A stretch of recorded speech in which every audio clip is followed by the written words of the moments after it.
Bonjour à tous, on se retrouve aujourd'hui sur YouTube pour discuter avec Paul Vengeon. Paul Vengeon, c'est quelqu'un que j'ai rencontré l'année dernière. Il est passé à Chiang Mai, il avait fait un petit tour du monde et donc on a pu se rencontrer directement en physique. Je l'ai rencontré aussi avant ça en fait, au SEO Camp, je repense à ça Ouais, maintenant, SEO Camp 2022, quelque chose comme ça. Voilà, c'était sûrement un peu ses débuts en SEO si je me souviens bien et c'était vraiment cool, on sentait déjà une énergie folle. C'est vraiment cool de se retrouver aujourd'hui ici pour en discuter et pour parler de plein d'autres choses. Est-ce que ça va bien Paul, dis-moi? carrément. Bah écoute, très chaud pour cet épisode-là. Écoute, moi tout va bien. J'espère que toi aussi du coup. Bah franchement tout va bien. Écoute, tout va Trop bien, au bien. top du top, ça me fait plaisir.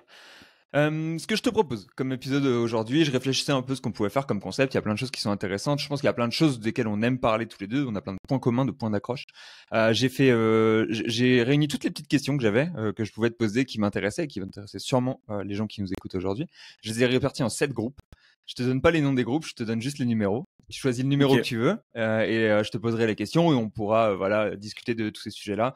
N'hésite pas non plus si tu as des questions en retour ou des remarques. On se fait une espèce de double interview. J'aime bien ce format-là, comme ça on apprend tous les deux, on pose les questions qu'on a envie de se poser mutuellement. Ouais, Alors est-ce carrément. que t'es chaud, dis-moi, sur groupe 1 à 7, vas-y. Bah écoute, vas-y, groupe 1, on commence par le début. Groupe 1 carrément, ça arrive à dire. En plus, groupe 1, c'est vraiment le groupe parfait pour commencer parce que il s'appelle Revenu et organisation du travail.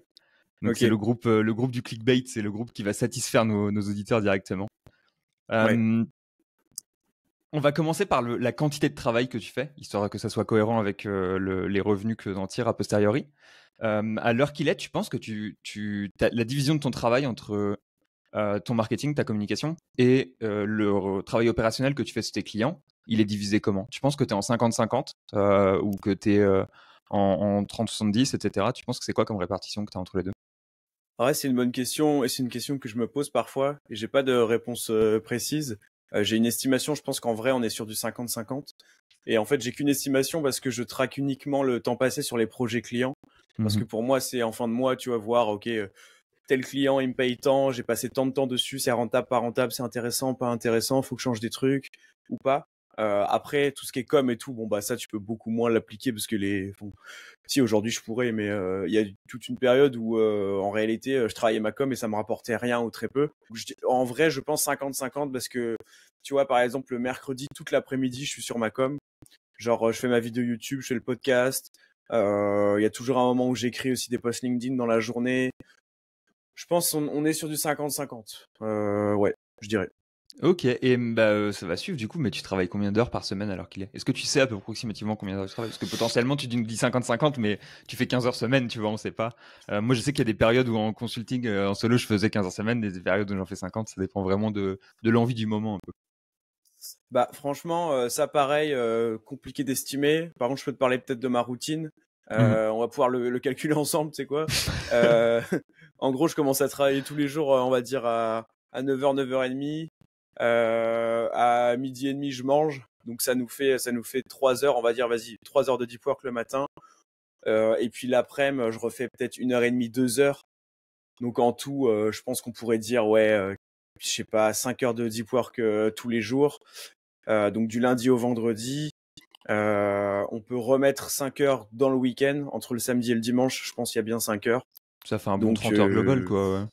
ouais, c'est ça. Je pense qu'on est sur du 30-35 au final, hein, clairement. Mhm. Étant donné Ouais, que je moi, bosse un peu le week-end. j'ai fait un peu de 30 heures global. C'est un peu le rythme que j'ai normal. Genre, je fais 6 heures par jour, 5 jours par semaine. C'est là où je suis vraiment optimal en termes de qualité de travail. Je sais, quoi. Je suis, Ouais, plus que ça devient compliqué à faire, en fait, à envoyer du bon taf, focus, quoi. ouais, je suis assez d'accord, hein. Parce que tu vois, par exemple, moi, il y a qu'une journée dans la semaine où je vais travailler vraiment pas mal. C'est le mercredi où je vais faire le matin et l'après-midi. Sinon, l'après-midi, normalement, je fais du sport, mais du coup, le mercredi, j'en profite pour faire, comme je disais, YouTube et podcast. Et c'est vrai que cette journée-là, je la sens pas mal, hein, je vais pas te mentir. À 20h, quand ça fait depuis 9 heures que tu bosses, bon, je prends quand même une bonne pause le midi, parce que sinon, voilà. Mais je le sens pas mal, je pourrais pas faire ça tous les jours, je pense pas, tu vois. À la fin, j'en aurais marre, j'aurais beaucoup moins de kiff à bosser aussi. Ouais, moi aussi. C'est trop marrant. Il y a souvent des moments où, tu sais, je me fais une petite journée ou alors j'ai fait je sais pas, je me suis bien reposé et après le lendemain, je fais genre une journée d'enculé. Genre, je vais me faire 9 heures dans la Ouais, journée et le soir, je suis genre lessivé, je rentre chez moi, tu sais, limite comme si j'avais couru 20 bornes. Genre, je suis tout ouais, ouais. tremblant, tout fatigué, les yeux qui piquent et tout. Et tu te dis, ok, j'ai fait une bonne journée, c'était bien, quoi. Ouais, bah il en faut, c'est cool, mais après, moi je suis vraiment contre, tu vois, le cliché de l'entrepreneur qui fait ça tous les jours, limite les week-ends et tout. Et enfin pour moi c'est. Après pour ceux qui font vraiment la course au chiffre d'affaires ou c'est leur seule métrique dans la vie, peut-être, hein, mais moi en tout cas c'est pas mon cas. Mais... Bah écoute, c'est bien, t'introduis bien les choses comme ça. Ouais, Euh, c'est vrai. En termes de CA, à l'heure qu'il est, moi j'avais une grosse question, c'est est-ce que à l'heure qu'il est, tu gagnes plus d'argent avec tes clients en consulting ou est-ce que tu gagnes plus d'argent avec ton apport d'affaires, que ça soit avec Linkuma, avec Antoine, etc. Alors déjà, je vais faire un rappel sur toutes les activités qui me rapportent de l'argent. Donc il y a le consulting et il y a après, j'appelle ça monétisation de mon audience au sens large, Mhm. puisque tu vois même l'édition de site, j'en fais plus trop en réalité, hein. Donc Mhm. c'est vraiment ça, c'est Presta et monétisation d'audience. Et dans dans la monétisation d'audience, pardon, il y a effectivement l'affiliation que je peux faire vers des outils SEO, l'apport d'affaires donc de Presta SEO qui est au final de l'affiliation aussi. Et il y a aussi le sponsoring, parce que le Mhm. sponsoring, c'est arrivé assez récemment, mais pareil, sponsoring de ma chaîne YouTube, sponsoring de ma newsletter, sponsoring du podcast MVP. Et du coup, bah, je pense qu'en vrai, j'ai pas remis mes chiffres à jour. De toute façon, je suis pas trop quelqu'un qui suit ses chiffres. Tu vois, je sais que ça augmente Ouais. et tout. Je sais ce qu'il faut faire pour que ça marche mieux, pour que ça scale un peu en solo. Mais après, je suis pas là à suivre mes chiffres non plus. Mais je crois que ouais, là aujourd'hui, on arrive à un moment où tout ce qui est lié à monétisation de mes audiences sur les réseaux et tout, ça a plus d'importance dans ma part de chiffre d'affaires par rapport à la presta, mais aussi parce que je limite un peu volontairement les prestats, tu vois. Mhm. Avant, je voulais faire un max de prestats parce que j'avais que ça et que mon branding me prenait moins de temps. Alors que maintenant, je commence à me dire, ok, en fait, si je capitalise sur mon branding, sur mes audiences, je peux en fait en tirer des revenus qui sont décorrélés de mon temps et qui sont bien plus intéressants au final. Genre de la fille rêve cher à vie, tu vois. Mhm. Genre du sponsoring, tu vois, par exemple sur MVP, c'est quand même intéressant. On a des sponsors qui nous suivent tous les mois. C'est pas à vie, mais tu vois, il y en a peut-être qui vont nous suivre sur toute l'année. Bah c'est trop bien, tu vois. Et puis nous, on fait juste ce qu'on kiffe, on continue et c'est la même chose, quoi. J- Donc ouais. J'ai fait le calcul aussi cette année. Je me souviens d'un moment où je me suis dit, putain, mais en vrai, avec le prix des sponsors, les opportunités qu'il y a et tout, honnêtement, je pourrais faire juste youtubeur à plein temps, quoi. Tu sais, c'était genre, ça, je pourrais En en vrai, ouais, vivre, tu je peux, hein. gagnerais pas énormément d'argent, mais je pourrais en vivre, ce serait décent, posé en Thaïlande, je fais ma vidéo YouTube tous les matins, 20 minutes, et après, je kiffe ma life, Bah, quoi. Tu vois, c'était une possibilité de carrière que j'avais en tête. ouais, c'est ça. Après, en termes de kiff, tu kifferais moins. Toi, t'as besoin de faire du SEO. Je pense que c'est comme moi. Enfin, t'aimes bien mettre les mains dans le cambouis. Puis après, je trouve aussi, ça fait moins sens de créer du contenu sur une thématique que tu n'explores même plus, ou même sans explorer que tu ne pratiques plus vraiment. Je pense que ça se sentirait dans les vidéos et tout. Enfin, tu vois, pour moi, c'est obligatoire. Mais après, ce qui me ferait hyper rire dans cette configuration-là, c'est que tu te dis, on pourrait vivre de nos réseaux, alors qu'en soi, tu regardes le nombre d'abonnés qu'on a sur YouTube ou quoi, c'est pas un truc de malade mental, tu vois. C'est juste que c'est tellement niché, précis. En vrai, du coup, c'est cool, hein. C'est tellement niché et précis que. Et des fois, je me dis, c'est cool, t'as les avantages de la création de contenu, à savoir, tu peux être sponsorisé, tu peux en tirer des revenus et tout. Mais t'as très peu les inconvénients de t'es giga connu, on te reconnaît partout, tu vois. En vrai, C'est tu les as clair, pas eu mec. tous. T'as tellement bien résumé les choses, c'est vraiment. Putain, ouais, t'as grave raison là-dessus. On a vraiment les avantages sans les inconvénients. Genre, c'est tellement niché et tellement efficace, la value est bonne, c'est assez agréable. Ouais, c'est ça. Euh, J'avais un point qui était. J'ai vu, tu sais, Linkuma, ils font leur report de chiffres tous les mois. Et Ouais, j'ai vu le mois dernier un truc comme ça. Ils ont dit, putain, on a envoyé 100 000 euros aux affiliés. Du coup, ouais. toi, de ton point de vue, ça fait quoi d'encaisser 95 000 euros de la part de Linkuma? Je suis KO. Non, franchement, Linkuma, moi, je kiffe. C'est des cracks. J'ai trop kiffé ce qu'ils ont fait. J'adore l'approche business, même l'approche valeur ajoutée, tu vois, pour le Mhm. client. J'aime bien le positionnement. Et clairement, Linkuma, je crois que c'est la marque c'est la première marque où je me suis dit, ok, je peux monétiser ma communauté clairement. Notamment parce qu'ils ont, tu vois, une offre d'affiliation Rêve Cher à Vie qui est intéressante Mhm. et où je me suis dit, ok, avec eux c'est long terme, tu vois, si je les mets en avant sur du long terme, ça va pouvoir être bénéfique pour tout le monde. Et c'est le cas. Mais non, on n'est pas à 95 000. Je pense que 95 000, bon, je sais pas si ça aurait changé quelque chose à ma vie en réalité, mais T'es leur top affilié ou pas? Je sais pas du tout, honnêtement. Ok. Peut-être pas, hein. En fait, moi, faut savoir que je les ai beaucoup poussés au début. Ouais. Maintenant, la plupart des gens qui me suivent, soit ils ont déjà Ils ont créé un déjà le compte compte. Linkuma, ouais, ou soit juste ils veulent pas. Enfin, tu vois. Mhm. Je pense que en vrai, il y a moyen que maintenant il y ait d'autres acteurs. Tu vois, je sais pas, même hors SEO. Je sais pas, je connais pas tous leurs affiliés, mais enfin même j'en connais très peu. Je pense que tu vois, ça me paraît probable que y ait en vrai une chaîne YouTube, je sais pas, à 30 000 abonnés qui parle de business digital au sens large, qui les Mhm. mettent en avant et qui performent carrément plus que moi, hein. En vrai, c'est carrément probable. Ouais, c'est possible en vrai, c'est possible. Je sais pas du tout. Tu m'as fait trop rire d'ailleurs l'autre fois avec ta petite blague sur Allo Spam, parce que t'allais nous spammer de Allo Scan. J'étais là genre, putain, ça c'est vraiment un jeu de mots que j'aurais aimé trouver. Bravo pour l'avoir eu. Ouais, merci. J'en étais pas peu fier pour être franc. J'étais content de l'avoir trouvé aussi. Je me suis dit, c'est quand même marrant. Mais en même temps, d'un autre côté, enfin, moi je kiffe, tu vois. Je trouve même quand tu crées du contenu, faut avoir du sens dans ce que tu fais. Faut mettre en avant des marques qui te donnent vraiment envie. Sinon, je sais pas. Pour moi, j'ai l'impression que la vie c'est soit des cercles vertueux, soit des cercles vicieux. Si tu te mets déjà dans un mauvais état d'esprit et que tu te trahis toi-même, pour moi, ça va avoir des conséquences partout. Les gens vont peut-être commencer à le sentir. Et du coup, très très content de mettre des solutions comme en avant comme Linkuma, Loscan, même au de Switch, tu vois, je suis trop content. C'est un hébergeur que j'utilise, je les kiffe, Mhm. c'est français. Enfin, tu vois, je suis giga content de les mettre en avant. Genre, c'est trop bien, quoi. Bah, je suis bien d'accord aussi. C'est que des outils que j'ai utilisés en général et la fille avec les outils qu'on utilise, ça fait toujours plaisir. Est-ce que tu peux nous donner une fourchette ou un chiffre à ton avis en termes de ce que tu fais en CA par mois ou à l'année, ou est-ce que tu Ouais. fais en CA AFI, histoire qu'on ait à peu près un a priori et que je puisse mettre un gros chiffre sur la miniature qui fasse choquer tout le monde. En vrai, ça a peut-être pas choqué tant les gens, hein, parce que tu vois, dans ma période full Presta tryhard, je pense que je gagnais peut-être même plus, je sais pas trop. Alors attends, juste, je ressors un peu les chiffres parce que je les suis pas, mais j'ai quand même une vision. J'ai un sheet avec MRR auto-entreprise et MRR Mhm. SASU pour à peu près savoir où j'en suis. Mais MRR SASU, je sais que c'est pas du tout à jour. Par contre, ici, attends, je vais te dire, je change juste un chiffre en live. Tac.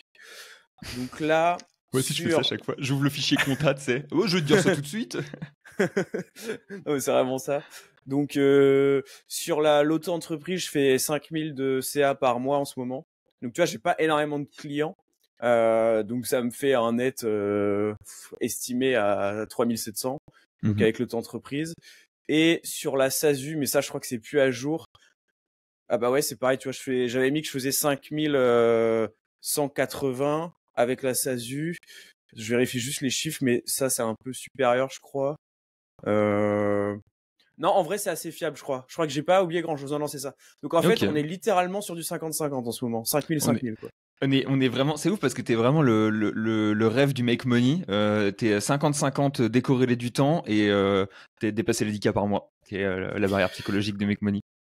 Ouais, c'est ça. Mais tu vois, je savais même pas que j'y étais là. Parce que je te dis vraiment, les chiffres, je te jure. En fait, je vois à peu près. Mais tu vois, je pensais que ma SASU, c'était plutôt 3000 plutôt que. Enfin, non, plutôt 4. Bon, bref. Bon, en tout cas, Mais c'est on a, intéressant, quoi. je pense qu'on a la même vision sur le fait que, enfin, moi aussi j'ai le même truc, hein, depuis que je gagne plus de 2000 € par mois, j'ai pas besoin de plus que 2000 € par mois. C'est genre, c'est mon Ouais. cap utilisation, voilà. Et en fait, j'utilise pas plus. Et il y a des fois où j'ai essayé d'utiliser plus, mais ça corrèle pas sur plus de bonheur. Donc, en Tu général, t'es je cap payé, là-dessus, tu j'augmente t'es la payé trésor, et voilà. des petites nuits sympas en club. C'est exactement ça, mec. Le mois, je pense qu'un des mois où j'ai le plus dépensé de ma vie, c'était billet d'avion. On part dans les îles pour un week-end. On fait la fête là-bas tout le week-end. On revient, Pas on trop prend stylé l'hôtel. aussi. C'était stylé. C'était la high life en vrai. C'était l'arrivée en Thaïlande, mec, hein. C'était là où j'avais envie Ouais, ouais. d'envoyer tout le kiff possible, quoi. Ouais. Oh, trop bien. Pour revenir finir sur la dernière question des revenus, ton TJM à l'heure qu'il est, c'est quoi? Parce qu'en fait, il y a Antoine qui me parlait de 500. Je pensais que c'était ton Hmm. ancien TJM, genre un vieux TJM que t'avais. Et sur Malte, j'ai vu que t'étais chiffré à 1000. Et du coup, je me disais que ton TJM, il allait sûrement être genre aux alentours de 700, un truc comme ça, pour que les clients Malte arrivent, tu puisses les anticiper. À l'heure qu'il est, tu peux nous en parler ou pas? Ouais, alors le TGM à 1000 sur Malte, c'est juste un flex. J'ai pas envie de closer des gens sur Malte. C'était juste parce que, en fait, Malte, pour ceux qui connaissent, donc c'est une plateforme de freelance. Le seul défaut, enfin, c'est bien quand t'es pas trop connu, que peut-être t'es pas trop bon en outreach et tout. Ça peut vraiment te permettre de trouver des premiers contrats et j'en ai trouvé et tout, c'est cool. Le seul truc, c'est que quand on te contacte, t'es mis en concurrence avec genre 5 autres freelances.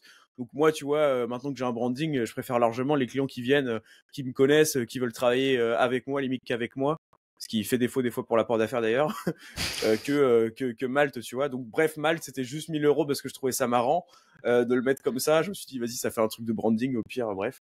Par contre, mon vrai TGM, donc 500, c'était avant, et maintenant je suis plus à 600. Ok. Donc en gros c'est ça, je suis plus à 600, même si je t'avoue que la vision TGM je la garde plutôt pour moi en réalité. Mhm. Enfin c'est surtout pour que moi je puisse m'y retrouver. Je me dis ok, je vends tel truc, ça va me prendre à peu près tant de temps, donc ça me fait un TGM à temps. Et je réfléchis pas en mon TGM c'est 600, je me dis mon TGM c'est minimum 600, tu vois, c'est plus ça. Je me dis il faut au minimum que ça fasse 600 euros la journée pour que moi je sois bien et que je m'y retrouve derrière. Mais dans les faits, puis même entre le temps estimé, le temps réellement passé après, t'as toujours une diff. Dans les faits, je pense qu'il est supérieur à 600. Tu vois, si je faisais vraiment le calcul en mode tableau Excel, mais encore une fois, je m'en fous. Tu vois, je veux juste m'assurer que globalement ça roule. Je vais pas Tes, cli- calculer plein de KPI. tes clients, tu leur fais tu leur vends un TGM, tu leur vends genre un nombre de journées ou tu leur vends un budget et tu leur dis que tu vas assurer la prestation sur ce budget-là. Bah en fait, justement, ça dépend. Faudrait que je te retrouve mes derniers devis. Je sais même plus comment je fais parce que des fois, ça se trouve la réponse est juste liée au fait que ah bah le dernier devis je l'avais fait comme ça, donc j'ai dupliqué et j'ai refait comme ça. Tu vois. Enfin, je me prends pas trop la tête. Genre, Non mais c'est vrai. tu sais, Mais j'ai eu une fantaisie un jour et après j'ai gardé la fantaisie en duplication et voilà, maintenant je non mais suis parti vraiment. là-dessus. Vraiment.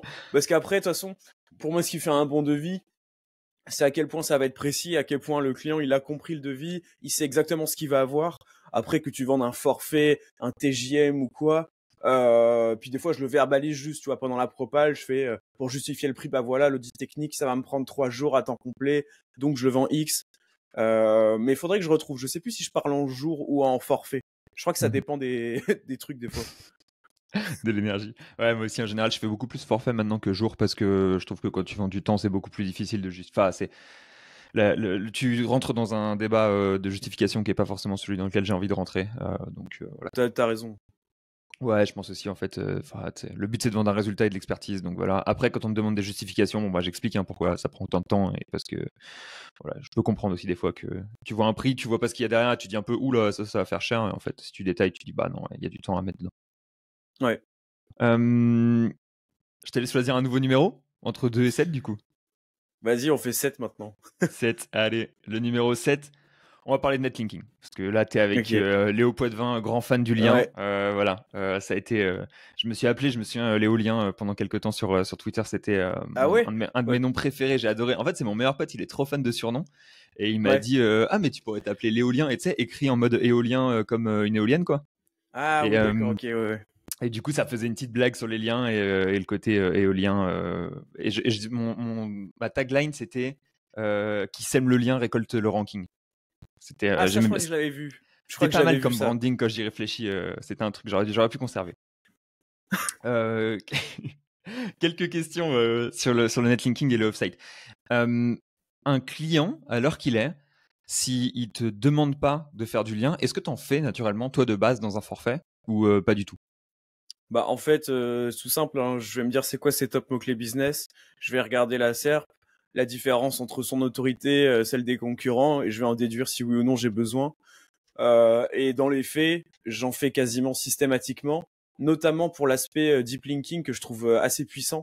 Euh, Pas forcément faire des liens vers la page d'accueil ou quoi pour augmenter l'autorité d'un site, parce que souvent je récupère des projets qui, tu vois, ont déjà ce genre de lien un peu naturel, qui ont déjà une autorité sur les réseaux et tout. Mais vraiment pour l'accès, vraiment l'aspect deep linking, pousser une page précise sur une encre précise, bah ça, je trouve que c'est quand même un levier. Ce serait bête de s'en passer. Même si bah aujourd'hui, c'est vrai que c'est très compliqué quand par exemple tu commandes 10 liens de savoir lesquels vont être efficaces, quel pourcentage va vraiment avoir de l'impact ou pas.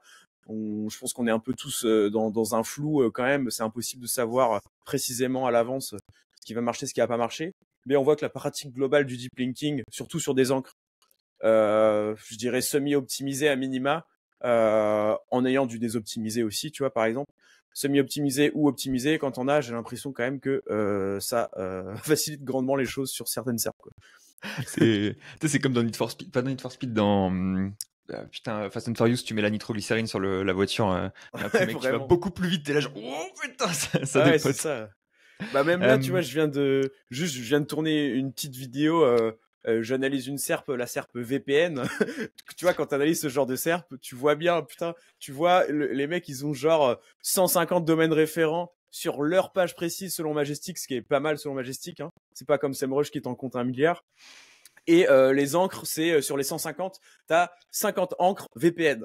Terminé, genre, tu dis, ah ouais, ils en ont rien à foutre. Un peu comme Agence SEO et Eskimos en ce moment, j'ai l'impression qu'ils bombardent de fou. Tu vois qu'ils ont je sais pas combien d'encres Agence SEO. Genre vraiment, c'est tac, me raconte pas ta vie. On n'a pas le temps en fait. C'est trop marrant que tu dis ça parce qu'en plus la SERP VPN je l'ai pas travaillé, j'avais commencé à la travailler avant de me faire cut de Finixio. C'était une SERP que je voulais attaquer et ouais, j'avais vu les 150 RD de FR Android ou tout, des trucs comme ça qui avaient des pages tellement solides, putain, tellement les numériques aussi, hein. Sur ces SERP là, mec, ils font tellement mal quoi, ils cassent les reins. Et c'est vraiment top que tu dis ça. D'ailleurs, tu m'excuseras, le format analyse de SERP, je te le réemprunte un petit peu sur YouTube. Je l'ai pas encore sorti, mais je vais commencer à l'utiliser un petit peu mais aussi. T'as raison, mec, c'est ce qui manque. Enfin, c'est ce qu'il faut. C'est le plus. En vrai, je trouve ça. Enfin, pour un SEO qui débute, je trouve que c'est le plus pertinent et c'est ce qui se rapproche le plus de genre faire une alternance en agence d'1 an et demi comme moi et d'avoir de travailler à côté d'un mec plus expérimenté et de voir comment il bosse. Tu vois. C'est ce qui qui t'explique ce qu'il voit en fait, ouais, c'est ça, et ce qu'il comprend, et ça, genre la différence de perception que tu as entre ce que tu vois et ce que lui il voit, tu vois, c'est assez intéressant. Oui, je la regarderai avec plaisir. Je le ferai sûrement sur des SERP qui sont un peu différentes des tiennes, encore que VPN, c'est sûrement une SERP que je traiterai à terme. J'ai commencé avec des SERP que je connaissais bien dans le gambling. Je ferai sûrement des SERP dans la crypto, dans la finance, etc., sur lesquels j'ai pas mal travaillé. Et ensuite, j'irai attaquer un peu de CBD aussi, très souvent. Bref, j'en ferai, je pense, une par mois, quelque chose comme ça. Et ça nous laisse déjà 4, 5, 6 mois d'avance. Et impatient pour aller comparer nos vidéos analyses de SERP, pour se répartir les SERP françaises et se les partager tranquillement. Ou alors je repasserai sur tes analyses et je serai là genre, je commente l'analyse de Paul.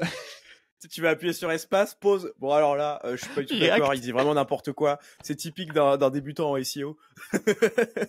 Fin du game. Oh putain, je ferai pas ça. Je ferai pas ça parce que c'est trop cruel de faire ça. En vrai, ce serait marrant. Tu fais React, Paul Vengeon la fraude. Je pense que ça fait un peu de clic. Hein. Oh putain, tu me fais rire. Il y a une question que je voulais te poser auquel tu as commencé à introduire un truc intéressant. Tu m'as dit deep linking avec encre semi-optique. 100% d'accord. C'est quoi le degré de risque que tu t'autorises à prendre sur des clients en termes de qualité de lien que tu achètes, en termes de typologie d'encre que tu fais, etc. Parce que en gros, moi j'ai un niveau de risque que je tolère un niveau de risque assez élevé, on va dire, parce que je viens d'environnements où le risque était un peu présent partout. Je sais qu'il y a des gens, typiquement, t'as beaucoup posté sur LinkedIn et tu le sais, il y a des gens sur LinkedIn qui sont très contre le lien, c'est mal, c'est Google, c'est le risque, etc. Du coup, toi, alors c'est quoi ton approche du risque vis-à-vis du client? Est-ce que tu préviens le client qu'il y a du risque? Est-ce que tu te dis, franchement, ça va passer? Est-ce que tu mets un peu de risque? Comment est-ce que tu sens ça? Alors déjà pour le fait de prévenir le client, en général, on en discute toujours. Et donc quand je justifie les encres, il me semble que je leur dis bah oui voilà, selon le degré de risque, etc. Donc ils sont au courant de ça. Pour le degré de risque en tant que tel, en fait ça dépend vraiment de la SERP et je vais surtout regarder qu'est-ce que font les concurrents et surtout les concurrents qui sont historiquement bien positionnés sur la SERP, qui sont restés sur la SERP longtemps. Qu'est-ce qu'ils font?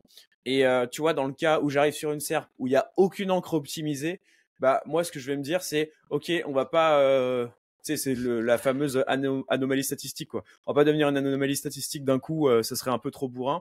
On va faire du désoptimisé et pourquoi pas un peu de semi-optimisé, ce qui fera qu'au final au global, on sera déjà beaucoup plus optimisé que la SERP et du coup, je vais pas me risquer si je vois tu vois une SERP complètement désoptimisée.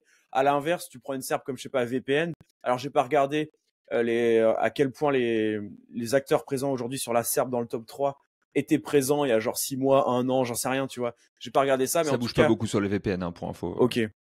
Bon bah dans ce cas-là, tu vois, là je me dirais, si j'ai un client dans les VPN, déjà je lui dirais bon bah frérot, va peut-être falloir mettre 10 000 euros par mois dans le netlinking, tu vois, le prévenir d'emblée, ou alors on va cibler de la longue traîne, genre je sais pas VPN. Bon après je connais pas les mots clés, mais bref. Crois pas que la longue traîne est facile sur le VPN, hein, on est sur voilà, il faut aussi quelques milliers d'euros pour attaquer la longue traîne. Ouais, j'imagine bien, mais peut-être un peu moins de milliers d'euros que VPN quand même. Oui. Mais Mais ouais, bah du coup, oui, bah dans ce cas-là, évidemment, là tu te dis, enfin tu vois, si demain j'avais un client budget limité, on veut ranker sur VPN, bon bah je vais dire, bon bah tu vois, eux ils ont que des encres VPN et VPN pas cher et VPN gratuit et je sais pas quoi, et bah on va devoir faire à peu près pareil quoi. Sinon ça va être compliqué, je pense. Histoire de rester dans le off-site, il y a deux autres choses duquel je voulais te parler. Le premier, c'est le côté traffic brand. Et Ouais. est-ce que tu penses que le trafic marque, du coup, a une influence sur le reste de ton SEO? Et est-ce que tu penses que c'est une influence qui est forte, qui est faible? Est-ce que c'est quelque chose que tu essaies de travailler avec tes clients? Est-ce que c'est quelque chose que tu as remarqué? Est-ce que tu penses que, genre, marque plus produit, par exemple, si tu fais du e-com, c'est un facteur qui est important? Ou voilà. Est-ce que c'est des trucs que tu regardes et est-ce que tu penses que c'est des facteurs qui ont de l'importance ou pas?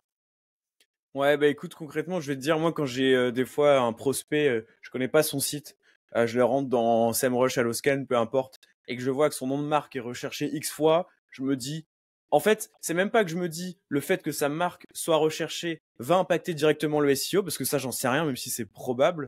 C'est que je me dis, si sa marque est recherchée, c'est qu'ils font du branding ou à minima des ads et qu'ils ont une présence digitale hors SEO, puisque leur marque est tapée, en fait. Et donc là, je me dis, dans ce cadre-là, on a un environnement qui est vraiment propice à avoir des bons résultats SEO. Et peut-être qu'on aura, tu vois, moins besoin, entre guillemets, d'acheter des liens vers la homepage, quoi.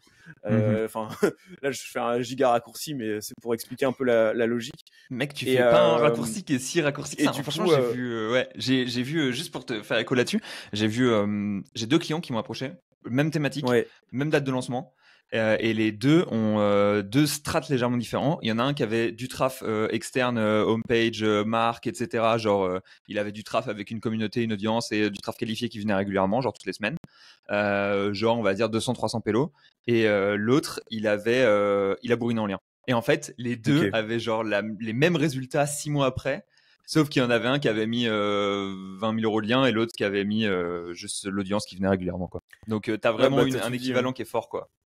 Mm. Ouais, franchement, après, c'est comme tout dans le SEO, c'est dur de se dire à quel point, tu vois, par exemple, tu me demandais à quel point ça peut avoir un impact pour toi, plutôt fort, plutôt faible et tout. C'est vraiment très compliqué. Je pense qu'il faut plutôt se rendre compte de la présence digitale de la marque au sens large. Et c'est pas forcément que des recherches marques, ça peut être aussi du trafic referral qui vient des réseaux sociaux. Enfin, je pense qu'il y a vraiment beaucoup de critères à considérer. Mais clairement, je pense que ça a un impact. Et clairement, comme je te dis, si je passe un site dans SEMrush et que je vois que sa marque est bien recherchée, je me dis, ok, on va pouvoir, il y a un terrain fertile pour le SEO, ça se voit, tu vois. Je Ça me va dis, ça se partir trouve, vite, quoi. ouais, c'est ça. Moi, j'arrive avec Hmm. ma dimension contenu, mots-clés dans le title, intention de recherche, chose ils avaient peut-être pas avant, tu vois. Et je me dis, déjà, rien qu'avec ça, on met un rythme de publication vraiment optimisé de page opti pour des mots-clés précis. Et juste ça peut péter, tu vois, genre. Ouais. C'est vrai, c'est vrai, c'est vrai. En fait, c'est trop marrant parce que des fois, tu vois des pages, tu te dis, bon, déjà, on va commencer par leur foutre le mot-clé dans le title, ils vont voir flou, à mon avis. Ouais, vraiment. Le magicien, quoi. Ouais. Le gars, il sait écrire des titles, attention. Ouais, vraiment. Ouais, je suis SEO senior, ouais, je fais des pratiques avancées. C'est très, très complexe ce que je viens de vous faire là. Moquer dans le Oh title. putain. Ah, je suis d'humeur à rigoler aujourd'hui. Je crois que j'ai pas assez dormi cette nuit. Je commence à être un peu sur Ah, les mais nerfs. Je suis réactif, quoi. c'est parfait pour un podcast. Ouais, ouais, c'est nickel. Ça donne une bonne énergie. On a parlé de niveau de risque et on a parlé de off-site. On va augmenter encore un petit peu le niveau de risque et le côté off-site. Est-ce que tu as déjà fait du pop sur des clients? Et si tu l'as fait, est-ce que tu les as prévenus? Comment ça s'est passé? Genre, est-ce que t'as déjà franchi la barrière ultime de mettre la cocaïne du SEO directement dans le nez de ton client? Eh ben, en vrai, même pas, mec. Et tu sais quoi? C'est même une pratique que j'ai pas encore testée sur mes sites perso. Donc, Ah ouais. en général, j'ai pas fait. Ok, prépare-toi, mec. Prépare-toi parce que c'est choquant. Moi encore, j'ai mis alors j'ai deux tests les 2 dernières semaines sur du pop aux US cette Ouais. fois, histoire de changer un peu. Et un sur lequel j'ai mis du pop qui a pas bougé pour le coup du tout. Et l'autre par contre qui a fait un bond énorme sur une requête énorme. Ok. Genre de requête avec je sais pas des CPC à 10-15 euros et il a fait 12e à 2e one day, tu vois, et 80 000 de volume. Magnifique. Donc Ouais, c'est ce que j'allais dire. Oh, ouais, putain. Mais ouais. du coup, quand t'as 80 000 de volume comme ça, tu dois envoyer un budget pop de fou Pas furieux, tant. non? Non, pas Ah tant ouais? en fait. Là, avec J'ai envoyé sur plusieurs géos différentes, tu sais, parce c'est du multilingue, donc j'ai envoyé aux US, mais j'ai aussi envoyé UK, Canada, etc. Et avec 5 euros de budget par jour, on a top ça. Donc franchement, très impressionnant. J'ai été choqué une fois de plus par la puissance du pop. Ok, trop bien. Franchement, c'est un truc. C'est ça le défaut de faire son branding, d'avoir des clients et tout, c'est que je me dis, des fois, je sais qu'il y a des trucs qu'il faut que je teste. Je me dis, je regarde ma to-do list et je fais, bah non, en fait. Là, j'ai ça à faire, tu vois. Et il me faudrait limite un week-end où, tu sais, j'ai rien à faire, où je suis chez moi et je me dis, tu sais, là, c'est un terrain fertile à tester de nouvelles choses et tout, mais ouais. Tu prennes un petit alternant, un testeur, tu lui dis, allez, toi, tu viens avec moi, je vais te donner des idées, tu vas tester tout ça. Et tu m'envoies des looms après, comme ça, c'est comme si j'avais fait les tests. C'est ton alternant qui te fait des looms pour te faire voir les résultats des tests, c'est énorme, tu sais. L'alternant, il est plus senior que moi en 2 semaines, tu sais. Le rat de laboratoire, il est là. Monsieur le chef, j'ai trouvé des tests qui fonctionnent. Vas-y, je ferai ça. Oh là là. Le temple de la Whey est enfin de retour. Vraiment. On a récupéré toutes les positions que les Twittos nous avaient pris. Oh putain. Allez, je te laisse choisir un autre groupe de questions entre 2 et 6 du coup. Ouais, bah vas-y, on va faire 2. Hein. 2, allez, bah écoute, on va parler du futur alors. Parce que on parle souvent du présent, on parle souvent de ce que tu fais au présent, et j'ai pas trop la vision de ce que tu vas faire au futur. Et je sais pas si tu l'as toi-même, hein, d'ailleurs, potentiellement tu ne l'as pas. Mais la grande question, c'est qu'est-ce que c'est les prochaines étapes pour toi? Est-ce que tu as un plan, tu vois? Est-ce que tu veux rester en mode tranquille avec tes clients? Est-ce que tu veux prendre plus de clients? Est-ce que tu veux monter ton TJM? Est-ce que tu veux faire plus de branding? Est-ce que tu veux arrêter les clients? C'est quoi pour toi la vision future? Bah en fait, bon, déjà, comme tu l'as dit, enfin comme tu l'as estimé, j'ai pas forcément de vision très précise. D'ailleurs, j'en ai jamais eu, que ce soit en musculation, en tout. En fait, je me contente. Non, mais je me contente de suivre ce que je kiffe, de faire ce que je kiffe, de m'améliorer dans les domaines que je kiffe, et en découlera ce qui en découlera. Et pour l'instant, ça marche bien. Et du coup, je trouve que ça donne une vie où il y a un sens vraiment profond parce que tu t'es jamais forcé à faire des trucs pour l'argent ou quoi. Tu as toujours suivi ton kiff comme premier KPI en fait. C'est même avec MVP, tu vois, le podcast MVP, c'est l'exemple parfait, mec. J'avais dit, enfin quand avec Antoine, on a eu cette idée de faire le podcast, je lui dis, il faut juste qu'on se concentre sur le fait de kiffer. Et après, on s'en fout, ça nous fera de la visibilité, bah c'est tant mieux. Mais à aucun moment on pensait qu'on allait avoir des sponsors, tu vois. Et aujourd'hui, bah on a un podcast qui nous rapporte quand même de l'argent, c'est pas négligeable, et qu'on kiffe toujours autant faire. Donc en fait, ça a toujours été ma vision, et je continue comme ça. Maintenant, pour te répondre plus concrètement, je compte garder des clients parce que j'ai envie d'avoir les mains dans le SEO, parce que les clients c'est ma zone de confort, parce que ça fait quand même plusieurs mois, plusieurs années que j'affine un peu mes process avec le temps, que je continue à le faire. Et donc, on va dire que c'est là où je suis à l'aise. Et plus le temps passe, plus je suis à l'aise, hein, c'est logique. Donc, j'ai envie de continuer ça. La prestation SEO, c'est hyper intéressant parce que c'est du recurring. Si je devais tous les mois faire des appels, des propals et tout pour retrouver des clients, parce qu'une presta en moyenne, ça durait un mois, je pense que j'aurais pas le même discours. Là, c'est vrai que c'est quand même confortable. Il y a un client, je les accompagne maintenant depuis 2 ans et demi, tu vois. Et ils me font bosser sur plusieurs sites et tout. Enfin, c'est trop bien, quoi. Donc, clairement, pour l'aspect financier, pour l'aspect kiff, pour l'aspect progression ou en tout cas maintenir les skills SEO, bah je kiffe. Donc voilà. Et sinon, bah ouais, continuer. J'ai quand même en tête de continuer à développer ma part des revenus. Je mets des giga guillemets passifs parce que ça prend du temps au final le branding et tout. Mais en tout cas décorrélé de mon temps en mode qui non campande, presta. ouais, c'est ça quoi. Moi pour moi la particularité c'est pas passif en fait, c'est clairement pas passif, mais ça campande et avec le temps, plus tu mets de l'énergie et plus ça va et plus ça rapporte en fait. Ouais, c'est ça. Après, il y a un mini aspect passif, c'est si par exemple, aujourd'hui, j'arrêtais totalement de publier sur les réseaux et tout, je sais que j'aurais quand même des demandes de leads et là, j'aurais juste à les copier-coller et ça me ferait des voilà. Mais c'est vrai que dans la dynamique de développer ces communautés et tout, bah du coup, c'est pas passif. Mais ouais, clairement, ça scale et c'est un des seuls trucs que tu peux scale un peu en solo. Surtout que moi, je veux pas travailler avec des gens. Donc, j'ai pas envie de déléguer à des gens, j'ai pas envie de recruter des gens, tu vois, j'ai pas envie de ça pour le moment en tout cas.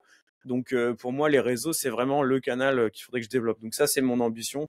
Et sinon, bah, en réalité, en ce moment, par exemple, je suis beaucoup moins focus sur... Enfin, je suis focus, je mène toujours les actions qu'il faut mener pour développer mon activité en solo. Mais en soi, dans ma tête, je suis beaucoup moins focus sur mes objectifs business. Je suis beaucoup plus, on va dire, sur le sport et les relations que j'ai peut-être un peu délaissé, tu vois, en étant un peu dans ma bulle et tout. J'ai une période où, bon, bah, c'est vrai que je sortais pas énormément, tout ça. Et là, aujourd'hui, je fais vraiment un gros focus là-dessus. Et vraiment pour trouver genre l'équilibre parfait. J'estimais que j'avais déjà un bon équilibre entre temps de travail, temps de sport et tout. Mais là, j'ajoute le focus relation. Et bah, pour l'instant, ça me réussit plutôt bien. Ça donne encore plus de sens, en fait, je trouve. C'est super intéressant ce que tu dis sur le fait de diviser son temps comme ça. Moi, c'est un truc où le salariat, ça m'a aidé de ouf pour ça parce qu'en fait, ça a bloqué le temps de travail et ça a laissé de la place pour d'autres choses, tu vois, Ouais. notamment sport, relations, sorties, culture, etc. Et ensuite, il y a aussi un côté où maintenant que je suis entrepreneur, et c'est vrai que tu peux facilement en fait débloquer le temps de travail et dire bah non, je peux travailler plus, je peux travailler plus. Et en fait, tu ronges sur d'autres aspects malheureusement. Au début, tu ronges en te disant bah, que tu t'enlèves certains trucs qui étaient peut-être pas forcément utiles. Genre, il y a toujours le côté, Ouais. bah ouais, si t'enlèves l'heure que t'as passé sur Instagram à scroller des formats courts, bah oui, Ouais, c'est ouais. sûr que t'as gagné du temps, c'est top. Ah bah Mais là, en fait, le problème, c'est qu'après, tu finis par rogner sur d'autres choses et tu fais plus que travailler. Et ouais. en fait, finalement, les barrières s'effritent et tu te rends compte que c'est pas forcément la bonne chose à faire. Donc, je suis Ouais. un peu d'accord et j'ai un peu je vais pas dire que j'ai le problème, mais tu sais, j'ai un peu des. Moi, je fais plus en phase genre haut bas, tu sais, pendant plusieurs Ok. semaines, quoi. Genre, j'ai 2-3 semaines où je vais me dire, putain, là, j'ai envie de charbonner, je vais charbonner pendant 3 semaines. Ensuite, 3 semaines où je vais me dire, bon, c'est bon, tranquille, Léo. Et ensuite, 3 semaines où je vais, je sais pas, voir du monde, profiter du beau temps, 3 semaines où je vais faire du sport, etc. Donc, c'est plus des petites Ouais. phases comme ça. Non, c'est bien. Ouais, c'est pas mal. Restons sur le futur. Parlons du futur du SEO globalement. Parce que là, on parle du Mhm. futur de toi. C'est intéressant de savoir qu'est-ce que notre domaine va devenir. Est-ce que tu penses que le SEO, il va rester en croissance ou en stabilité au moins pendant les 5 prochaines années, 10 prochaines années? Pour toi, c'est quoi le futur du SEO dans 5 ans, dans 10 ans? Est-ce que le futur du netlinking aussi, parce qu'on parle souvent de netlinking et c'est un domaine qui m'intéresse pas mal, le futur du Ouais. netlinking dans 5 ans, dans 10 ans, même dans 2 ans hein, d'ailleurs, histoire qu'on ait un peu ta vision sur le futur de notre secteur et vers quoi est-ce qu'il va aller? Ouais. Bah écoute, tu vois, hier c'était mercredi, donc c'était le jour du podcast. On a tourné un épisode avec Antoine où justement on parlait un peu de Search GPT et tout ça, et un peu du futur du SEO. Et en fait, j'avais fait un rappel qui pour moi est important, c'est que faut bien se rappeler qu'en fait l'arrivée des IA et tout, donc c'est quand même un élément majeur du futur du SEO, tu vois. Je pense que quand les gens pensent à futur, ils pensent en partie à ça. En fait, l'arrivée des IA et tout, ça crée littéralement de nouveaux comportements. En fait, ça crée de nouvelles recherches que juste on n'effectuait pas avant sur Google. Et du coup, je pense que limite de ce point de vue-là purement, bah pour moi le SEO va prendre de l'ampleur parce que juste il y a encore plus de recherches au global sur le web. Après du coup je dis pas SEO Google, je dis SEO au sens large. Ça se trouve demain, tu vois le SEO c'est Amazon, le SEO c'est TikTok. Enfin clairement il y a plusieurs trucs. Il y a pas que Google. Bon les gens sont bien au courant. Donc je pense que d'un point de vue purement quantitatif de nombre de recherches effectuées sur le web, à part le jour où on aura un truc qui scannera notre pensée et avant même qu'on pense à un truc et qu'on le recherche, ça arrivera. Et quand bien même, du coup, on pourra faire du SEO aussi. Enfin, Neuralink SEO, quoi. Putain, ouais, ouais, impatient de faire du vraiment. SEO sur Neuralink, mec. Ranker sur les neurones des gens. Incroyable. mais, mais en vrai, bah oui, du coup, moi, je pense que ça va juste prendre en ampleur, comme tous les comportements digitaux au sens large, hein, bref.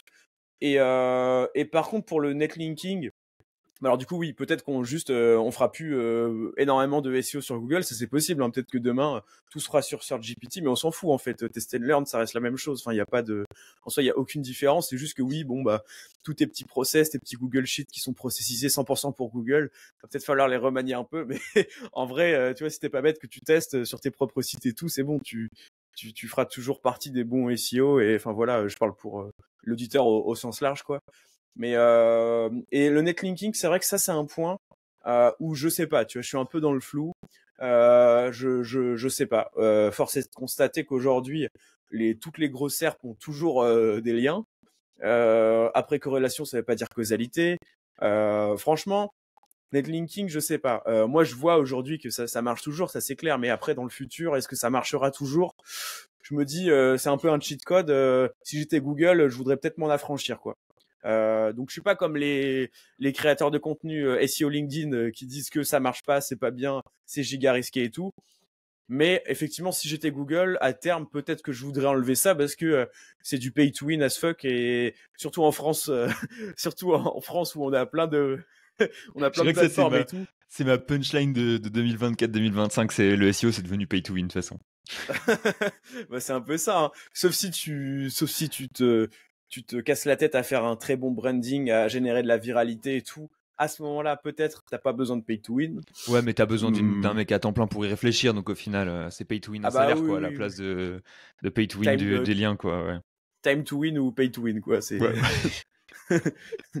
Mais oui, oui, bah écoute, je sais pas. Toi d'ailleurs, t'en penses quoi? Je suis super intéressé d'avoir ta vision là pour le coup sur le netlinking par Je exemple. pense que alors sur le netlinking, je suis d'accord. Je pense qu'on va garder un espèce de situation stable du netlinking dans les prochains, tu vois, 2 ans grosso modo. Je pense que dans 5 ans, 10 ans, peut-être que le netlinking, ça sera plus aussi important que ça ne l'est maintenant. Il y a de très fortes chances quand même que ça ait plus Mm. cette place-là.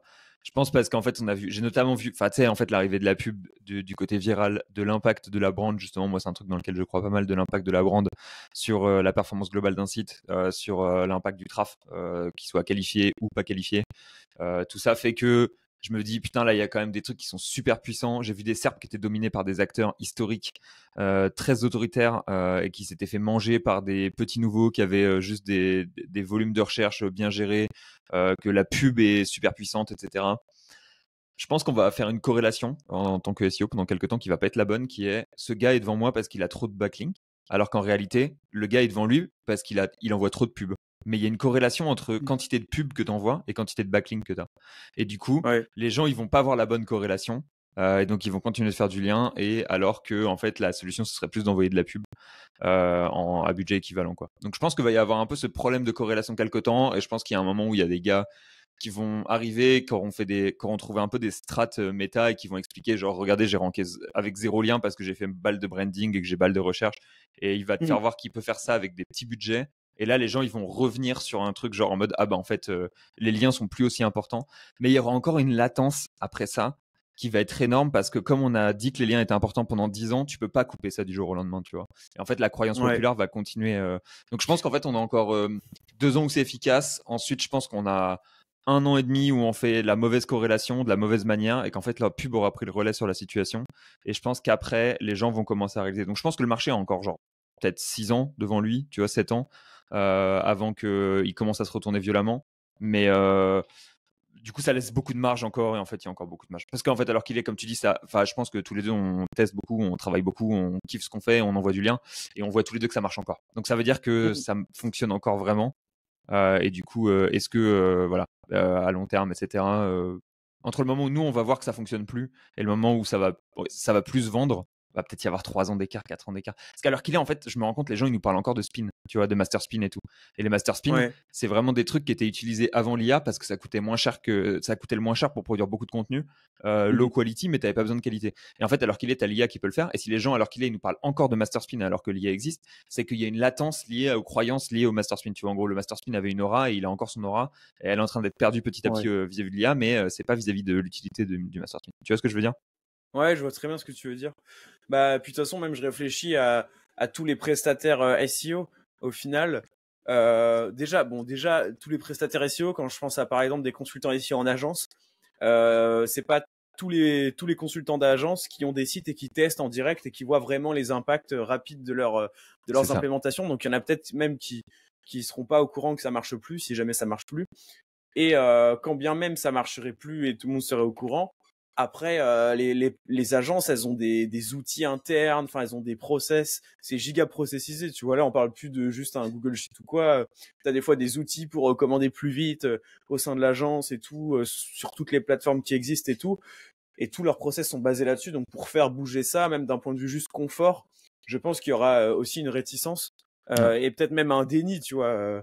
Parce qu'après le SEO, faut bien se dire, c'est quand même un truc assez flou et faire la différence entre corrélation et causalité, c'est pas toujours évident, sauf si tu fais tes tests et que tu isoles les trucs un par un, tu vois.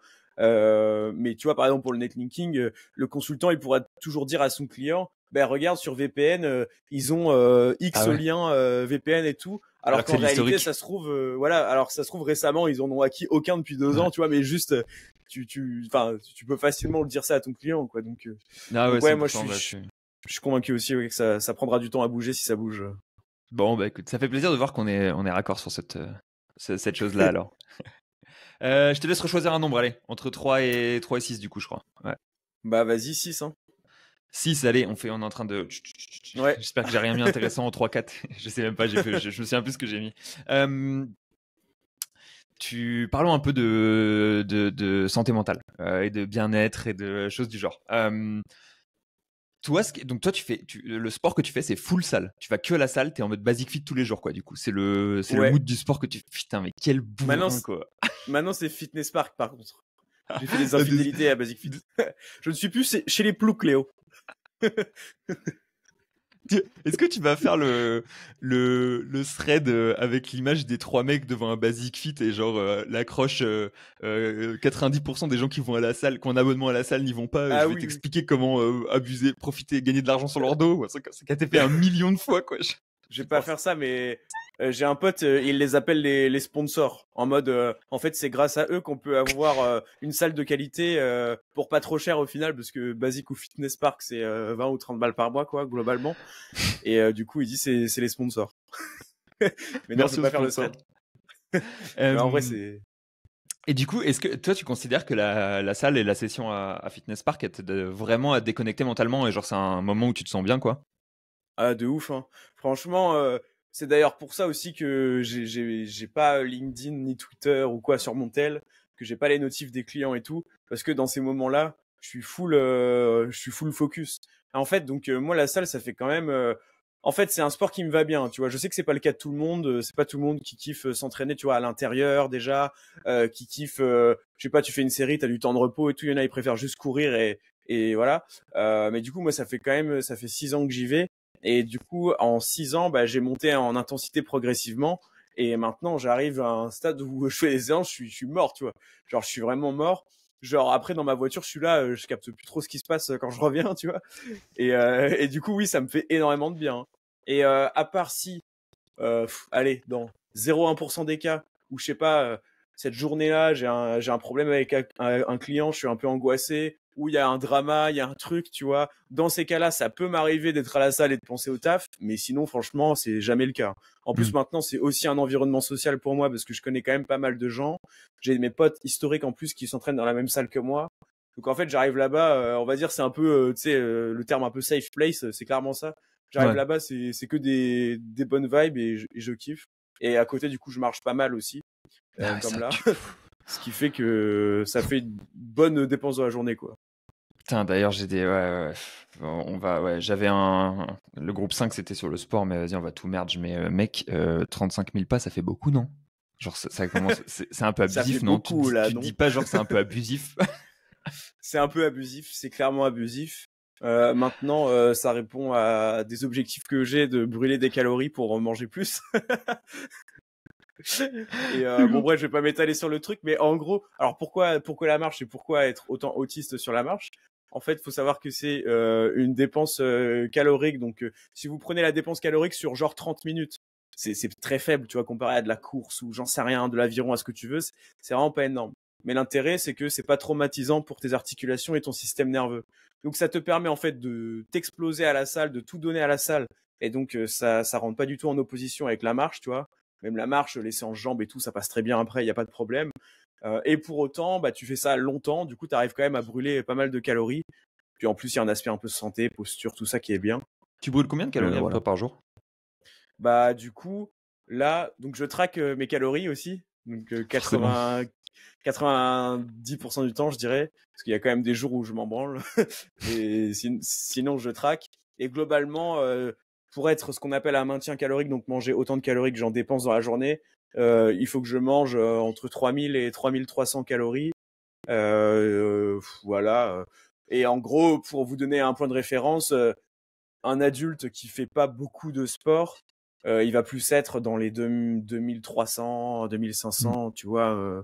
si tu fais Moi, pas énormément d'activités. je sais qu'à chaque fois que je cours, quand je traquais, je vois le nombre de calories que je dois ingérer qui est genre Ouais, énorme. Et enfin, ouais, c'est moi, j'ai abusé. pas un gros. Je mange. Enfin, tu sais, en plus en Thaïlande, la bouffe, elle est pas si horrible. Genre, elle est plutôt saine, tu vois. En fait, de la bouffe, c'est pas de la Mm. bouffe préparée, c'est de la bouffe qui te font sur place, etc. Enfin, Ouais, c'est pas des aliments process, tu vois. Et ouais. du coup, et je mange pas de petit déj.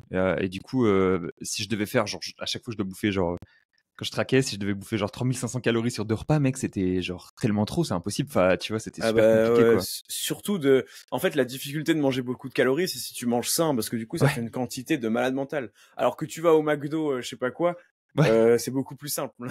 Par expérience, pour avoir traqué le McDo, je peux vous dire que ça va très vite. Donc ouais, je vois ce que tu veux dire. Et quand tu fais de la course, c'est des sorties de combien de temps que tu fais? Moi, je suis en prépa marathon pour le Ah ouais. 22 décembre, 23 décembre. Donc là, j'ai fait la sortie les plus longues so far, c'était 25 bornes. Et là, ce week-end, il faudrait que je fasse 30. Et Donc voilà, ça représente c'est un peu combien de plus. temps de course? Parce que tu sais, moi, je suis un noob, donc Ouais, ouais. En plus, moi, je cours lentement, donc c'est une bonne question. Quand j'ai fait 25 bornes, ça m'a pris 3 bonnes heures, je crois. Là, ouais, ah 30 ouais, bornes, ça d'accord. va peut-être me prendre 3,30, 4 Oh heures, la un truc comme ça, dinguerie. quoi. Mais parce que moi, je cours lentement aussi, tu vois. Quelqu'un qui Oui, court à mais une même. vitesse normale, après 25 bornes, c'est 2h30 à peu près. Tu peux compter Ouais, mais 10 bornes, 1 heure. Grosso modo, ça, c'est la vitesse moyenne d'un coureur. c'est Moi, je suis un énorme, hein, poil parce lent. que C'est énorme, ouais, c'est long, en fait. Ça commence à être long, là, un peu. Mais il y a un moment, t'es un peu en illimité, tu vois. Là, je suis un peu en mode. t'es en robot. Ouais, Enfin, passer t'es en 2 mode. heures, 2h30, 3 heures, tu sais, tu comptes plus, t'es là, c'est devenu automatique, t'avances. Mais comme toi sur ton tapis de marche, au final, tu vois. Ouais, ouais. Bon, après, tapis de marche, ça se comprend un peu mieux dans le sens où là, tu vois, je suis en vitesse 3,5, genre c'est vraiment rien. Pour justement que j'ai pas de problème de respiration ou quoi. Même quand Hmm. je bosse, de toute façon, j'ai pas envie de. En fait, c'est ça qui est bien aussi quand tu marches, notamment quand tu bosses, c'est que à la fin, t'oublies un peu que tu marches, tu vois. T'es là, tu marches pas vite, donc ça va, quoi. Ouais, ouais, ça se fait un Mais peu en automatique, quoi. Est-ce que, du coup, la salle, tu fais ça parce que t'aimes ça? Ça, j'en ai bien ouais. compris, j'ai l'impression. Est-ce que t'as un objectif de physique que tu veux atteindre, que ça soit un physique hypertrophie que t'as en tête, genre un objectif physique, ou est-ce que c'est vraiment genre, ok, ou est-ce que t'as juste envie de soulever une quantité de poids précise que t'as en objectif? À la rigueur, peut-être pas en long terme, parce que je suppose qu'en long terme, tu y vas juste parce que t'aimes ça, mais peut-être en court moyen Mm. terme, tu vois, un truc que t'as en tête. Et aussi, j'aimerais bien savoir ta best perf, la perf la plus impressionnante que tu peux nous lâcher là, que tu peux nous dire, Paul il soulève X au développé couché ou il squatte Ouais, tant, si, etc. Histoire que tu nous choques un peu, quoi. Bon, alors déjà, en termes d'objectifs, j'en ai jamais eu. Mon objectif avec la muscu, ça a toujours été de garder une activité physique régulière, en fait, et de garder une bonne habitude au quotidien.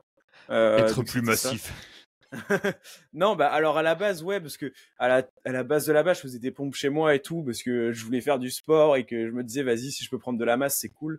J'ai toujours une génétique bah, plutôt assez fine hein, de base, pas gras, mais du coup pas assez fin. Ensuite, j'avais fait de la boxe et tout. Et à un moment, j'ai un pote, il m'a dit, viens, on va à la salle. On est allé à la salle. Et je me disais, vas-y, tu sais quoi, c'est le temps que je reprenne la boxe. Enfin, si je veux reprendre un sport plus tard, ça me sert toujours. Je gagne en force et tout, c'est bien, ta. Mais pareil, j'avais pas d'objectif physique. Et aujourd'hui, j'en ai pas, hein, tu vois. Je me dis, je suis grave content de mon physique actuel, genre honnêtement. Surtout parce qu'en ce moment, je fais très attention à la diète et du coup, j'arrive à être sec. Et donc, forcément, ça rend très bien. Que massif et gras, enfin, moi, c'est pas un truc, j'ai longtemps été comme ça en plus. Hein. Quand je m'en foutais de l'alimentation, que je faisais que la salle, bah du coup, je mangeais n'importe quoi, bah j'étais massif et gras. Que là, massif et sec, c'est vraiment pas mal. Genre, j'aime bien le rendu. Donc, en fait, la case aimer mon physique, elle est déjà cochée en soi. Après, par contre, je travaille des trucs, tu vois. Genre, il y a 2 ans, j'ai pris un coach, je lui ai envoyé des photos en slip et il m'a dit, voilà, tes points forts, tes points faibles. Mais c'est exactement ce que je voulais. Hein. Ça s'appelle Ouais. analyse morpho-anatomique. Et en fait, parce que j'ai fait de la muscu un peu au feeling, entre guillemets, pendant Mm. peut-être 3 4 ans. J'ai dit voilà, j'ai envie de savoir où j'en suis et pour avoir un physique équilibré, qu'est-ce qu'il faut que je rattrape et tout, Mhm. Et donc il m'a fait ça et donc là je travaille sur ces focus là depuis 2 ans, tu vois. Genre je te dis une connerie, l'arrière d'épaule par exemple que j'avais que j'avais un peu délaissé par rapport à l'avant d'épaule et tout. Et donc voilà. Après ce que je kiffe aussi, tu sais quoi, qui t'a parlé de ça, c'est que c'est un peu comme le SEO, t'as des connaissances à acquérir à l'infini, genre je te jure. Quand tu te penches vraiment sur le truc, le domaine de la nutrition, des impacts de tels macronutriments, et même de la science de l'entraînement entre guillemets, je connais des geeks de la muscu, mais vraiment, et j'en suis, en vrai, je pense que j'en suis un aussi, mais je connais vraiment des geeks de la muscu qui ont lu des tas de livres dessus, qui consomment un maximum de contenu en anglais, enfin des passionnés. Et maintenant, je suis un peu tombé là-dedans aussi, et c'est ce qui fait que je kiffe toujours autant parce que tu peux toujours apprendre en fait. Et donc voilà, mais pas d'objectif physique. Et pas d'objectif physique à part des points où je me dis, vas-y, ça faut que je le bosse plus que ça, tu vois, en gros, une répartition. Et pour les perfs, je vais donner le développé couché, mais j'en fais plus depuis 2 ans. Mais quand j'en faisais, je faisais 5 répétitions à 95 kilos, je crois. Donc voilà, après aujourd'hui avec les réseaux sociaux, ce genre de perf, c'est giga pas impressionnant. Moi, j'étais content. Bah, c'est un des mouvements sur. Je pense que n'importe qui essaie de soulever 95 kilos développé couché, il se rend compte que c'est impressionnant. Je pense que les gens qui n'ont jamais essayé de soulever quoi que ce soit développé couché vont se dire, oh, ça va, je connais un gars, il fait plus. Non, mais c'est ça. Mais aujourd'hui, les réseaux, c'est le bordel, hein, parce que en plus, t'as une émergence de ce qu'on appelle le powerlifting. Donc, littéralement, le but, c'est pas d'être énorme et sec comme Thibaut InShape, mais c'est de soulever le plus lourd possible. Et du coup, t'as des jeunes mecs, des mecs qui commencent à 15 ans, je sais pas quoi. À 18 ans, c'est des monstres. Ils ont des performances genre ce que je fais à 95 kilos, ils le font à, je sais pas, à 150. Enfin, ça a aucun sens, quoi. C'est des fous furieux. Enfin bref, voilà. Oh putain, massif. Une question que je me posais aussi, tu t'écoutes des trucs à la salle ou t'es en mode musique ou t'es en mode podcast ou tu t'écoutes rien et t'es en mode t'écoutes juste les muscles qui craquent sous la pression du poids? Alors si le muscle il craque, c'est pas trop bon signe. Je pense qu'il faut vite sortir le téléphone et appeler l'ambulance. Mais en vrai, alors podcast, je crois que j'avais déjà essayé, mais j'aime pas du tout. Même j'avais essayé podcast plus jouer à des jeux vidéo et j'arrive pas à me focus vraiment sur les deux trucs. Donc musique et en ce moment, donc j'écoute pas mal de techno. Avant c'était plus du rap et maintenant je fais l'effort d'enlever mon casque entre mes séries pour être un peu plus ouvert aux gens justement. Ça va dans la dynamique que je te disais avant de connecter plus avec les gens et tout. Là où avant je gardais tout le temps de la musique non-stop, réduction de bruit active, regard dans le vide et je fais mon truc. Et... soleil. J'allais pas jusqu'à la capuche, mais en gros c'était à peu près le mood quoi. Donc voilà, en gros musique ouais.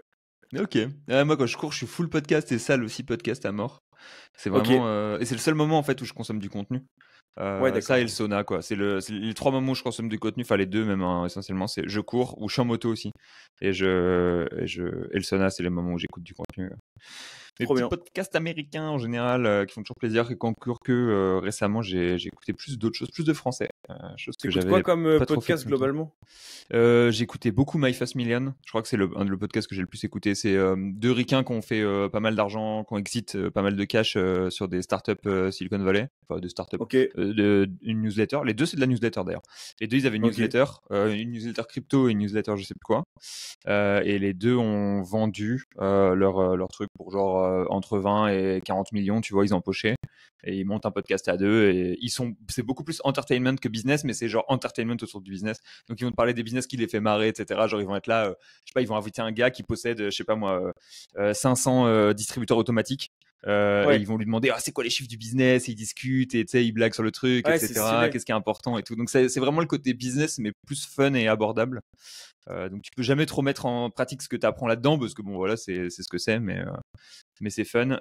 J'écoute pas mal récemment en francophone, du coup je suis passé sur Le Trilliard qui est un podcast de Stan de Marketing Mania et Paul Saint-Saëns qui est à Chiang Mai aussi et qui a une grosse boîte de Amazon FBA.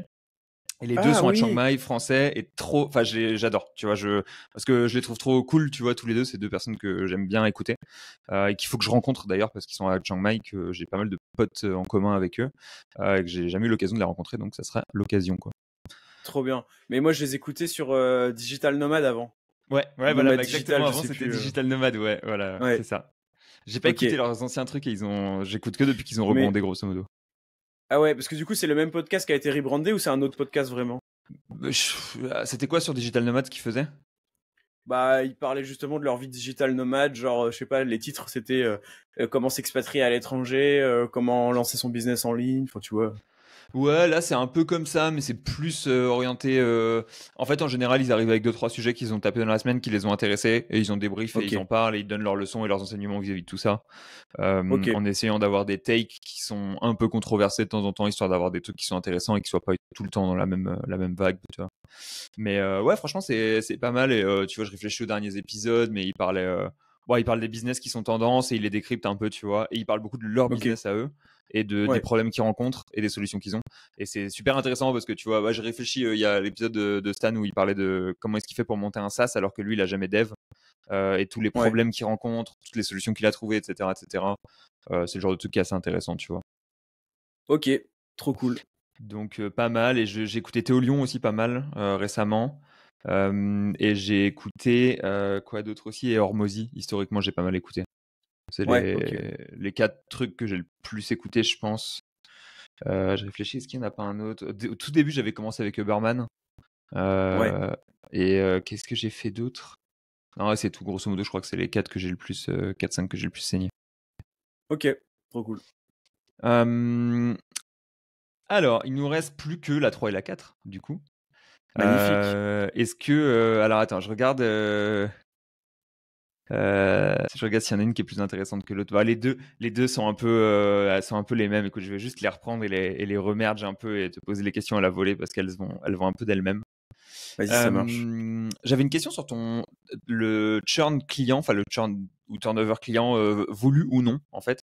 Je me demandais, Ouais. parce qu'à l'heure qu'il est, tu dois avoir un flot de demandes qui est assez élevé, rentrante. Je me Hmm. demandais, est-ce que tu prends des calls et tu discutes avec chacun des clients qui te paraît intéressant, qui arrivent en demande rentrante ou pas? Et est-ce que ceux qui arrivent en demande rentrante et qui sont intéressants, euh, tu leur donnes un pricing grosso modo qui est plus élevé que ceux que tu as actuellement, et c'est genre tu te dis bon bah vas-y, potentiellement on attend qu'il y en a un qui tombe dans ceux que j'ai actuellement, etc. Et tu essaies de renouveler le parc client un peu comme ça, en augmentant les prix, ou c'est pas la stratégie que tu as? Bah alors, du coup, déjà aussi un rappel qui est intéressant, c'est que je fais sans engagement. Donc, Mhm. il y a aucun engagement pour les clients, ils partent quand ils veulent. Moi, si j'ai envie d'arrêter de bosser avec eux, je le fais aussi quand je veux. Je trouve ça archi sain. Et en fait, ma réflexion, c'est juste, est-ce que j'ai des dispos? Si oui, est-ce que j'ai envie de combler ces dispos-là? Mhm. Si j'ai des dispos et que j'ai envie de les combler avec de nouveaux clients, dans ce cas-là, ouais, au lieu de tout envoyer, de tout copier-coller à des agences bah, comme SEO Monkey, des fois je me dis, ah, intéressant, parce qu'en fait dans mon formulaire j'ai une partie par exemple budget estimé SEO, Ouais, tu vois, ou pareil en fonction de l'URL, je vais regarder le site et je vais me dire putain c'est un vrai truc, ça a l'air trop stylé, j'aimerais bien bosser pour eux. ouais. Et dans ce cas-là, je leur propose un call. Sinon, j'envoie tout, hein, clairement. Ah ouais, Et je jarte jamais de clients. Enfin, historiquement, j'ai jamais jarté de clients. ok. Par contre, bah oui, il y en a qui partent hein, des fois. La plupart du temps, c'est ouais, nos objectifs ont changé ou en ce moment la trésorerie c'est compliqué. Alors le SEO c'est un des premiers trucs. Enfin, Mhm. je sais pas si c'est général, mais j'ai l'impression que c'est quand même un des premiers trucs qui dégage. Hein. Un peu comme les budgets com en période de Covid et tout, tu vois. Ouais, Donc, bah en fait, je pense que comme souvent t'as c'est pas ça. un, tu sais, c'est de la gratification déléguée, le SEO, et du coup, Bah oui, t'es un peu oui. en mode genre, qu'est-ce qui me donne pas du cash flow immédiat, Ah le bah oui, SEO, hop là on cut, tu vois, on a plus l'argent c'est pour et on ça. arrête. Sauf si, bah tu vois là, j'ai un client, je te disais avant, je bosse depuis 2 ans et demi pour lui. Le SEO s'est bien installé, il y a des résultats qui sont perceptibles. Je pense que eux auraient du mal à arrêter parce qu'ils se rendent Mhm. bien compte. Après, ils se doutent bien qu'en arrêtant, ils vont pas perdre leur position du jour au lendemain. Mais Mais en tout cas, psychologiquement, ils ils ont un voient peu ce déjà truc quoi. de genre, tu vois, tout ce business qui arrive, c'est grâce au SEO qu'on paye tous les mois. Et même s'il n'y a Bah pas c'est du tout de ça. corrélation de genre, tu cut et ça va tomber directement, bah en fait, t'as Mm. installé une corrélation dans la tête des gens, c'est assez intéressant, comme. Ouais. Bah puis en vrai, moi je crois vraiment en casser son rythme de publication, c'est pas bien. Tu vois, j'ai vraiment l'impression que c'est Ok. un signal pas fou que des fois on peut envoyer à Google. Après, c'est selon des expériences que j'ai eues sur des sites perso et tout. Et du coup, à la limite, ce serait peut-être le seul point où je me dis, ça se trouve vraiment que le SEO, ça peut avoir un impact un peu direct là-dessus. Mais après, c'est une hypothèse, c'est une impression, quoi. Ok, ok. Bah écoute, ouais, moi j'avoue que c'est un truc que je partage pas, mais sûrement parce que j'ai pas eu les mêmes feelings, ou parce que je suis à travailler sur des sites qui avaient soit des rythmes très soutenus, soit pas de rythme du tout. Et j'ai rarement Ouais, eu d'accord, ouais. de variation, tu vois, et donc j'ai peut-être pas trop vu ça. Mais ouais, écoute. Euh, Est-ce que tu as des typologies de backlink préférées? Est-ce qu'il y a des typologies de liens où tu te dis: «Putain, ça, c'est vraiment des liens que j'aime bien, acheter, que j'aime bien faire en SEO» et des liens que tu aimes Ouais. pas faire, quoi? Ouais, bah en fait, donc après, faut différencier. Je trouve l'achat de liens low cost où là, tu vas pas trop. Enfin, c'est pas que tu vas pas regarder ce que tu achètes, mais globalement, tu vas pas avoir autant de critères. Donc j'imagine que tu parles plutôt pour des liens que tu vas sélectionner, par exemple sur Irréférer ou quoi, où là tu te dis, Après, vas-y. tu pourrais te dire, moi, j'aime que, enfin, tu sais, tu peux n'acheter que Linkuma. Ouais, Ça peut être un parti pris à ouais, dire, c'est genre, vrai. bon, bah voilà, moi, j'ai pas envie de Hmm. me faire chier, je vais jouer sur la quantité que j'achète chez Linkuma, et puis ça peut être une strat à adopter. Ou Ouais, alors, tu peux faire une double file, une file de Linkuma pour du désopti, par exemple, et du volume, et une file avec des trucs que tu choisis toi-même, et là où tu as des préférences, toi. Voilà, quoi. C'est quoi ouais, ta c'est strat, ça. toi, en termes de liens, quoi, Paul? C'est Bah quoi les déjà, backlinks que tu choisis? déjà c'est ça, c'est que pour mes clients, j'ai une strat low cost Linkuma et une strat plutôt quali Irréféraire. Euh, La tendance, c'est plus d'optimiser effectivement les encres des liens les plus quali, à savoir Irréféraire. Et donc, un lien que je kiffe particulièrement, ça va être plutôt sur Irréféraire du coup. Où déjà, je vais ouvrir le site, je vais me dire, ok, ça ressemble pas à une ferme à lien, on dirait une vraie marque. Donc ça, mais ça arrive rarement. Vraiment, ça arrive rarement. C'est un lien où je me dis, déjà, le RD, il a lui-même beaucoup de RD. Je me dis, je vais pouvoir obtenir un lien depuis cette catégorie de blocs qui est bien maillé dans le site. Et surtout, un lien où quand je rentre le RD dans SEMrush, Alloscan ou que sais-je, je vois qu'il se positionne sur des positions, tu vois, liées à sa thématique, tout simplement. Et que la thématique du site match évidemment avec la thématique de mon client, de près ou de loin, hein, mais il y a un match. Globalement, voilà, c'est ça pour moi les critères. Les critères. Ok. Bah, honnête, ouais, thématisation, positionnement, écoute. C'est classique en vrai, hein, j'ai rien. Ouais, mais mec, il y a des fois où faut pas forcément réinventer la roue, hein, tu sais, se Ouais, baser sur un vraiment. truc qui fonctionne, c'est quand même assez agréable souvent. Ouais, c'est clair. Ok, bah écoute, c'est assez intéressant. Je regarde si j'ai d'autres questions à te poser, mais je crois que j'ai passé l'entièreté des choses que j'avais à te poser en termes de questions. Ce qui est assez bien parce que ça conjoint avec le fait que dans 15 minutes, j'ai un call client. Parfait. Est-ce que est-ce que tu as un dernier conseil que tu pourrais donner à nos auditeurs? Voilà. Quelque chose qu'on ne te demande pas assez souvent, quelque chose que tu aimerais bien qu'on te demande plus souvent, un conseil voilà, dont les gens parlent pas assez, à ton avis, et qui pourrait aider les gens qui nous écoutent alors qu'il est. Bah, après, c'est un truc que j'ai déjà dit, mais c'est super important pour moi. C'est la base. C'est peut-être plus vous focaliser sur le chemin, le bouddhiste, c'est le chemin, apprécier le chemin, faire ce que vous kiffez le plus, publier sur les réseaux qui vous hype le plus, y prendre du plaisir tout en progressant et détacher un peu la vision, je trouve, KPI, poids sur la balance, tour de bras, bref, tout ce qui est chiffré. En fait, c'est bien de le suivre, tu vois, parce que c'est intéressant d'en tirer des insights et tout, pourquoi pas. Mais je trouve que c'est le meilleur moyen de se frustrer que d'avoir des résultats chiffrés, enfin des objectifs chiffrés. Après, il y en a peut-être ça leur correspond. Moi, je sais que c'est pas ma manière de faire et je préfère avancer tranquille comme ça et les résultats suivent en fait au final. Donc moi, c'est plus ma vision des choses. Je vous conseille peut-être pourquoi pas de tester les deux parce que je dis pas que ma vision est meilleure que l'autre, KPI chiffré et tout. Peut-être tester les deux, faites une période où juste vous vous concentrez sur le fait de kiffer ce que vous faites, de progresser et ouais, de kiffer vos journées au maximum. Et peut-être essayer pendant 2 mois de faire une vision full KPI et tout et voyez ce qui marche le mieux pour vous. Mais je pense que c'est important de tester les deux pour savoir.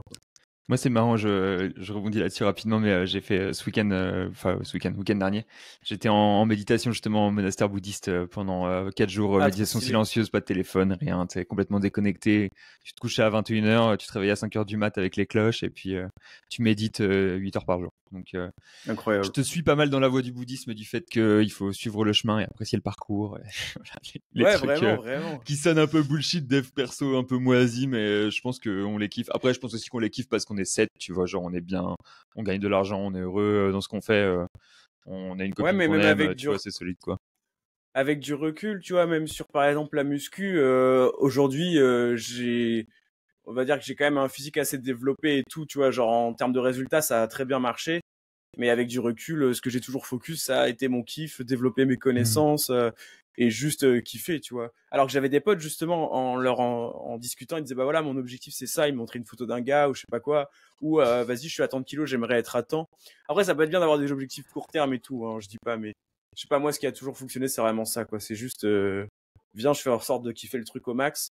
Et pour moi, kiffer le truc au max, ça passe par peut-être pas prendre un coach ou quoi, mais justement apprendre par moi-même, etc. et me sentir impliqué dans le truc à fond. Après, c'est ma manière, ça c'est propre à moi. Je sais pas si c'est propre à tout le monde, je pense pas. Mais voilà.